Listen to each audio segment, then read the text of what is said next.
Welcome to the Engage podcast, where we break down key issues that impact our pilot community. I'm Laura Woods, and today we're talking Jetway Trades.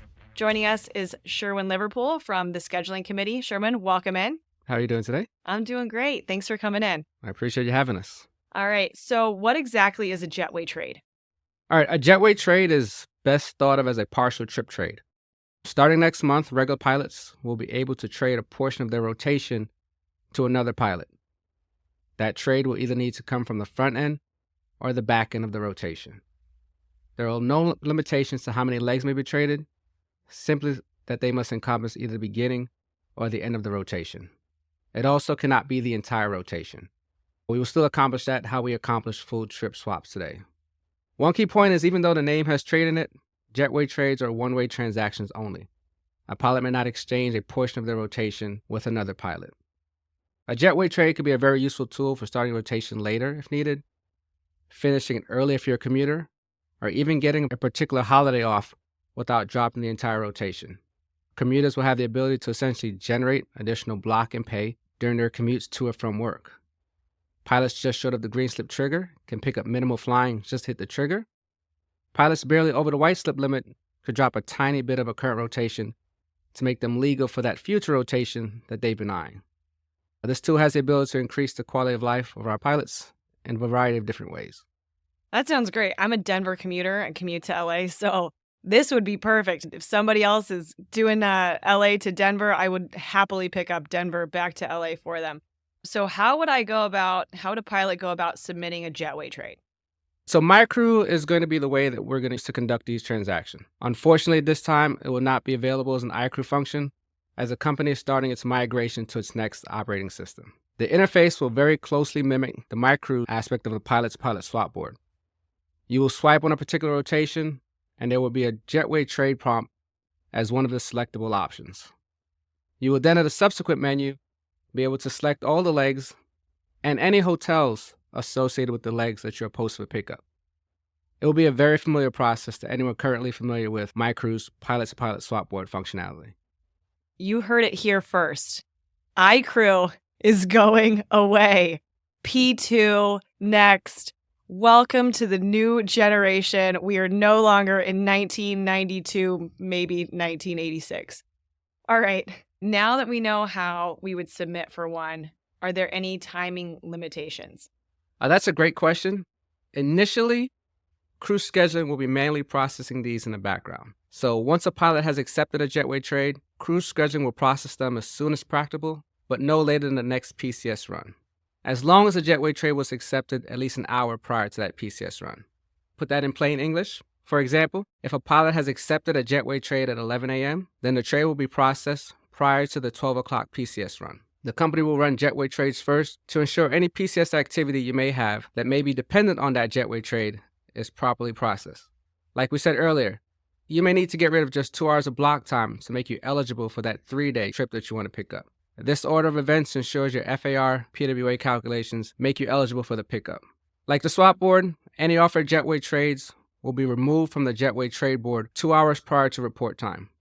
After that time, though, you can still call CS to request a manual processing of the trade. All right. And how will jetway trades affect pay? In most circumstances, a jetway trade will simply be a transfer of pay and credit of the associated legs involved. The receiving pilot will normally only gain the value of the leg added to a rotation. The pilot giving away the legs will normally only lose the value of the legs dropped. There will be no additional pay or credit generated by a jetway trade. The only exceptions to this general rule are ADG carve-out and holiday pay associated with an entire duty period that touches the holiday. We've got a new scheduling alert coming out that will discuss these situations in detail, but for now, we simply want to emphasize it's mostly going to be a transfer of scheduled block time.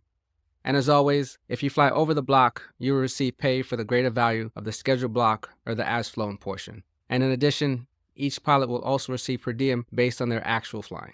Sounds like a pretty good deal. So at Delta Airlines, pilots are very familiar with scheduling changes.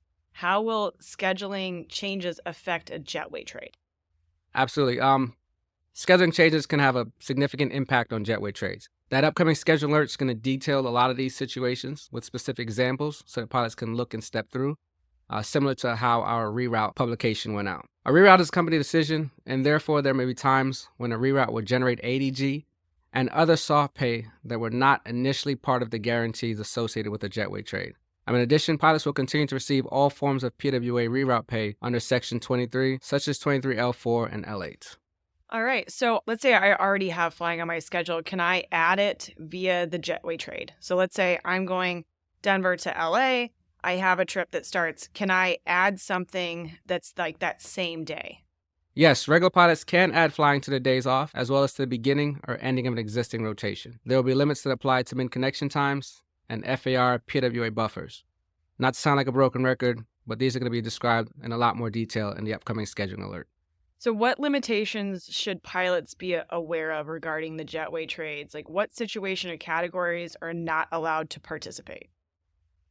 First and foremost, as we previously said, this will be limited to regular pilots only. Reserve pilots are not eligible to participate in the Jetway trade process. There will be no Jetway trades allowed for any rotations that include a charter segment or operating under FMRS. You may not Jetway trade segments from a premium rotation, such as green slips with conflict, inverse assignment, silver slips. You may not trade segments from any flying assigned under 23K recovery rules. No trading of segments at an international station. International rotations may participate, but the trade must occur at a domestic station. For example, the 6-day international rotations with 2 ocean crossings, you can trade or pick up from the first or second half of these rotations as long as that trade occurs at a U.S. domestic city. Okay, so that makes sense. I can't pick up an Amsterdam back to JFK because I'm ending my vacation and I need to get back home. Yeah. Unfortunately, not with Revision 1. We'll see what our negotiators can pull off in the future. All right. Well, that's going to wrap it up for today. I want to thank you for coming in and sitting down with us, talking about Jetway trades. This is obviously very new to the Delta pilots, so there's going to be a lot of questions, and we'll remind everyone to keep an eye out for that scheduling alert coming out that's going to detail everything. Sherwin, thanks for coming in today. Hey, thanks for having us. Appreciate it.